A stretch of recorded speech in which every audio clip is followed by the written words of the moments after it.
tetapi ternyata adalah penyerahan ya kasus. Penyidikannya diserahkan ke kejaksaan, yang itu kami menilai itu merusak sistem hukum ya. Karena dalam KUHP tidak mengenal penyerahan penyidikan. Yang dikenal adalah pelimpahan. Yaitu P21 yang kemudian dilanjutkan ke penuntutan. Dan kita melihat banyak kejanggalan dalam kasus ini.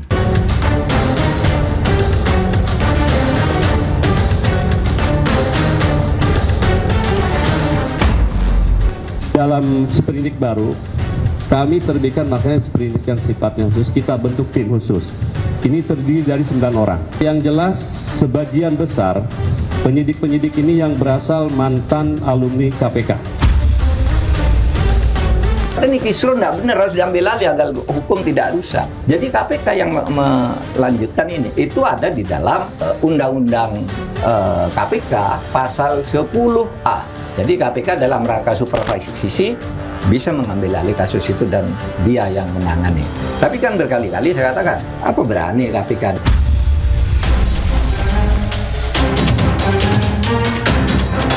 Ini seperti apa Pak dari KPK? Ya kalau supervisi kan memang sudah ada ketentuan, ada pasal 6 yang mengatur tentang kewenangan koordinasi dan supervisi. Iya.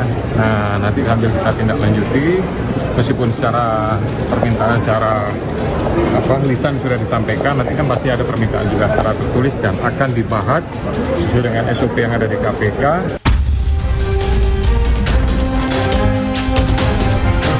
Mari kita menghormati seluruh proses hukum dan berkenaan dengan masalah tindak pidana korupsi.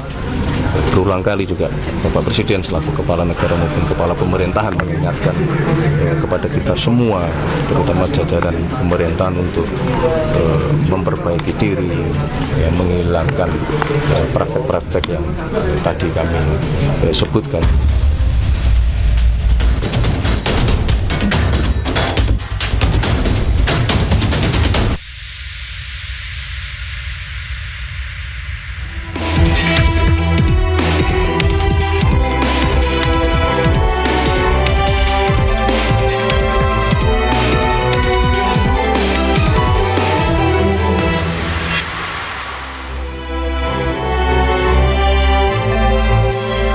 Status hukum mantan Jampitsus Febri Adriansyah sempat berubah dari tersangka menjadi saksi dan kembali menjadi tersangka.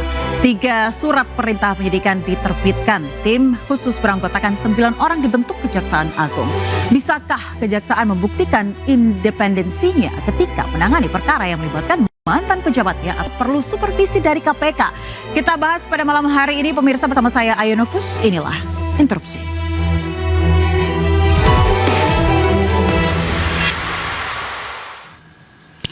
Tentu saja untuk membahas perkara ini kita sudah mengundang narasumber yang luar biasa di studio Interupsi. Saya langsung perkenalkan, di sebelah kanan saya ada praktisi hukum Farhad Abbas. Terima kasih, selamat malam. Selamat malam. Bang Farhad sudah bergabung di studio Interupsi.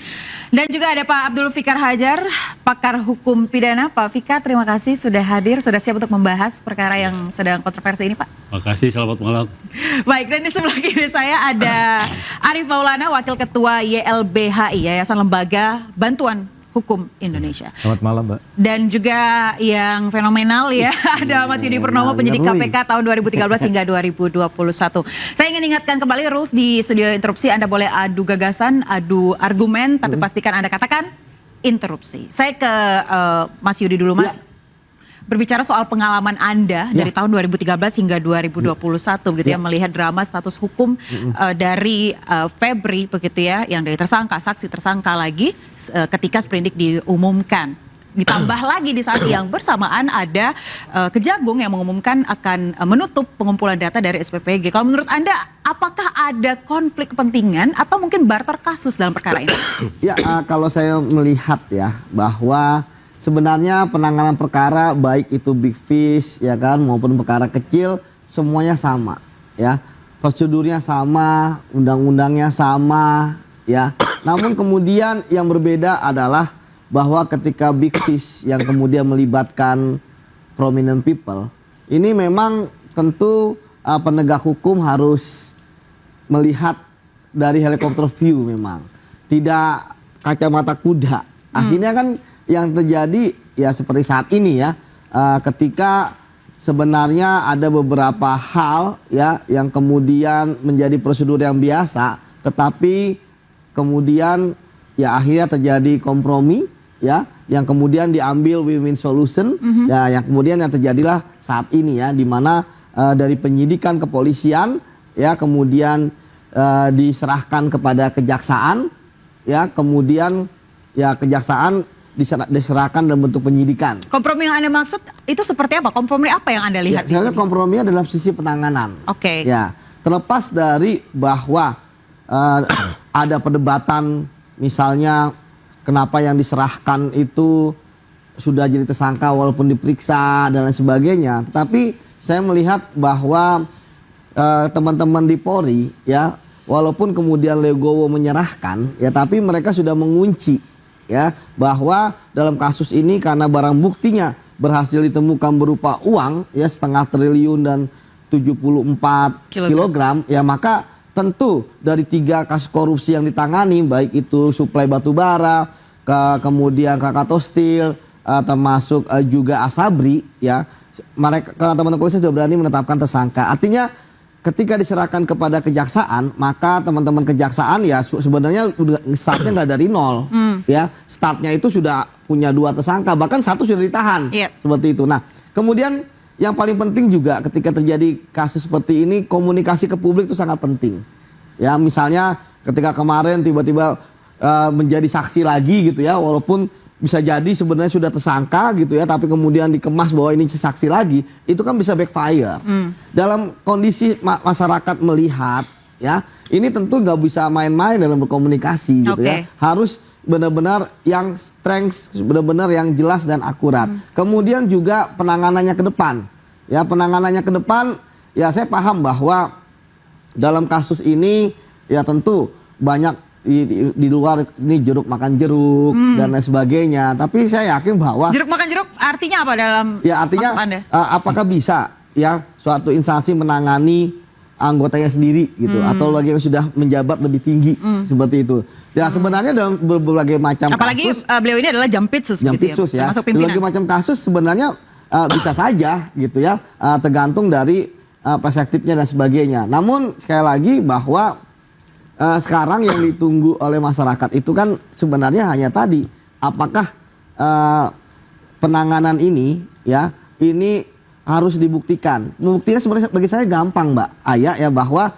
pertama tentu diumumkan secara formal ya, kemarin kan doorstop dan sebagainya, diumumkan secara formal tersangkanya siapa, itu yang pertama. Kemudian yang kedua, kemudian dilakukan penahanan.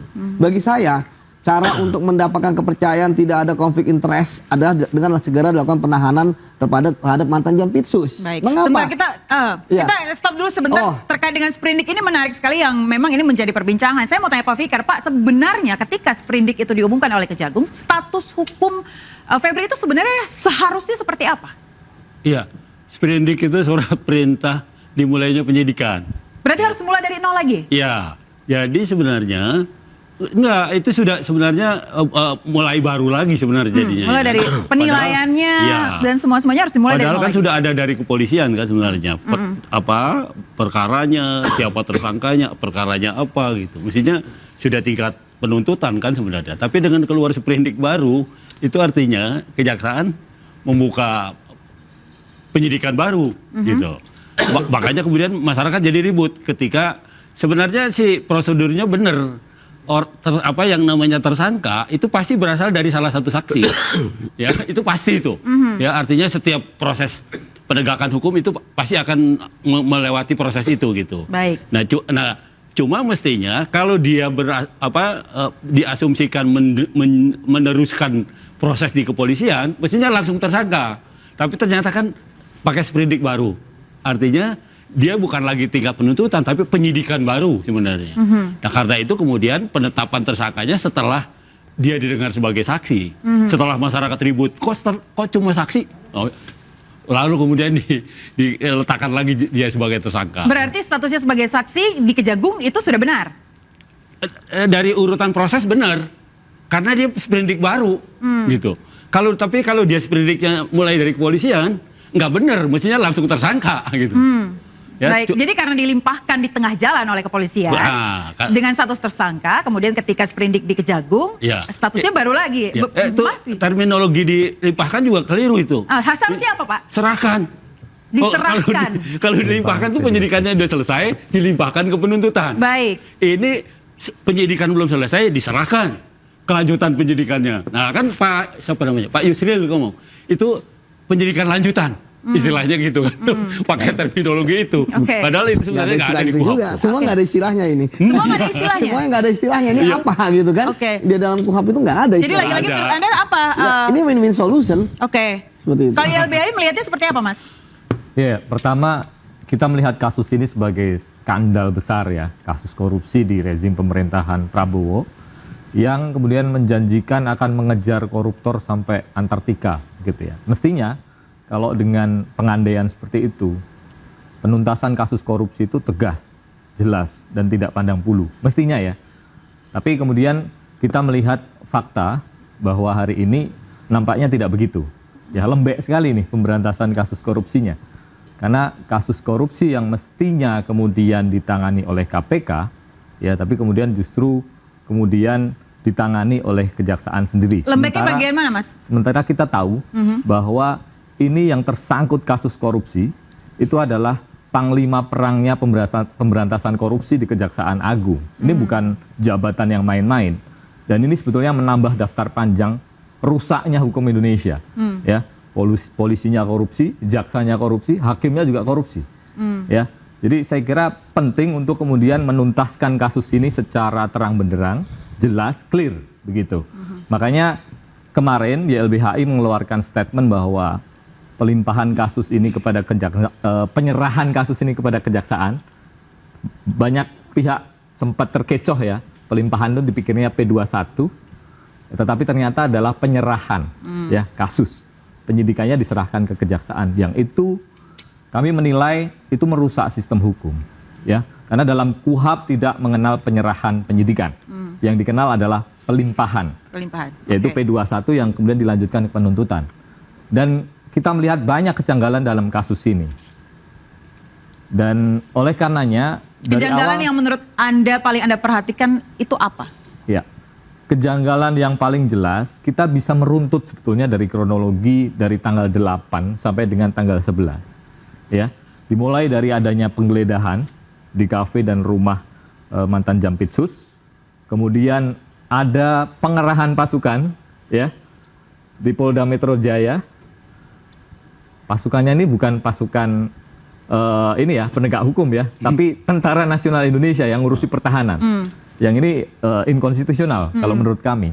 Ya, kemudian tiba-tiba ada penetapan tersangka, ya, dan itu yang menarik adalah ada surat perintah di internal kejaksaan untuk menghentikan penyidikan kasus MBG. Yang kita tahu bahwa kasus MBG ini banyak menyeret ya ini institusi kepolisian juga sebagai penyelenggara SPPG termasuk TNI. Baik. Ya. Jadi menurut Anda ini banyak kejanggalan dan di sini. Setelah itu ada pertemuan dengan presiden, baru kemudian dilimpahkan. Baik. Saya tangkap. Jadi satu yang harus digarisbawahi, pelimpahan itu terjadi setelah presiden ketemu dengan kejaksaan, kepolisian, ya, dan juga Kemenhan. Baik, saya tangkap poinnya. Saya ke Bang. Belum pelimpahan tadi, baru penyerahan. Baru penyerahan. Maaf. Jadi kata pelimpahan dan penyerahan itu adalah dua hal yang berbeda. Baik, saya ke Bang Farhan. Bang, di media Anda sempat memberikan statement sepertinya Anda cukup tahu sekali dengan dua tersangka ini, sosok Febri dan juga Don Rito. Iya, memang Presiden memberi perhatian khususnya buat kejaksaan dalam pemberantasan korupsi. Sehingga keluarlah Kepres untuk pengamanan banyak TNI Angkatan Laut lah kira-kira seperti itu. Artinya selama 4 tahun menjadi Jampitsus, prestasi luar biasa Bang Febri ini ya kurang lebih berapa ratus sampai 1.000 triliun bisa kembali uang negara ya. Nah, yang menjadi pertanyaan saya, ada beberapa PR khususnya beberapa pejabat di bidang penegakan hukum, pemberantasan korupsi. Contoh, Pak Firly Bahuri, beliau sampai sekarang belum pernah di P21 kan perkaranya, walaupun sebagai tersangka.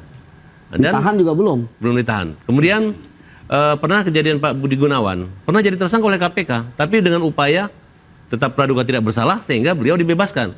sempat menjadi Wakapolri dan Kepala BIN Indonesia. Nah, jadi saya minta supaya masyarakat, terutama para praktisi hukum, untuk pertama bersikap positif terhadap Kejaksaan Agung. Artinya, biar bagaimanapun muara perkara itu tetap pada Kejaksaan Agung. Mungkin polisi menyadari bahwa ya mereka sebagai sinergi penegakan hukum bukan melimpahkan bahwa polisi tidak mampu, tapi mungkin lebih independen dan lebih mampu, karena selama ini kejaksaan juga banyak menangkap para jaksa yang dianggap nakal. Nah, kemudian dari pengacara Don Rito sudah mengatakan bahwa kepemilikan uang itu adalah titipan dari pengusaha untuk pembangunan Kalimantan. Dia tidak menyebutkan namanya. Gitu. Ada apa? Sebenarnya justru saya kaget pihak kepolisian tidak terlalu banyak berbicara setelah itu. Gitu. Apakah ini barang bukti yang bisa dimasuk di akal sehingga mungkin ada perubahan atau bagaimana? Memang rencana saya akan menyarankan seandainya pihak kepolisian menetapkan Bang Febri ini sebagai tersangka tanpa melibatkan saksi, ya bisa diperadilan. Nah, mungkin jaksa jeli jangan sampai diperadilan dimenangkan. Nah, mereka menetapkan membuat sprindik baru, kemudian membuat tersangka, kemudian memeriksa persoalan ini secara seobjektif mungkin. Berarti Ya. Anda melihat bahwa Febri ini bisa lepas dari... Kalau menurut saya perlunya pelindungan. Di mana negara menjamin ya? Karena dia pertama telah mengorbankan keselamatan pekerjaan dia karena untuk memberantas korupsi, ya kayak Asabri yang termasuk Timah kemarin, termasuk MBG. Ya. Harusnya kita membuat suatu perhatian kayak misalnya dalam satu perkara ada ahli nuklir dapat dideponir perkaranya. Nah, harusnya seluruh pejabat KPK, polisi, kalau misalnya terdapat hal seperti ini kan baru diduga banyak uang di rumahnya ditemukan. Bukan terbukti bahwa Bang Febri ini korupsi anggaran pemberantasan korupsi untuk kepentingan pribadi memperkaya dirinya atau orang lain. Nah, tapi yang saya lihat di sini Jadi artinya masyarakat harus melihat sisi positif secara objektif prestasi dari Febri prestasinya, meskipun ada kasus yang sedang karena belum terbukti. belum terbukti. Kita karena akan bahas lengkapnya pemirsa, tetaplah di Interupsi.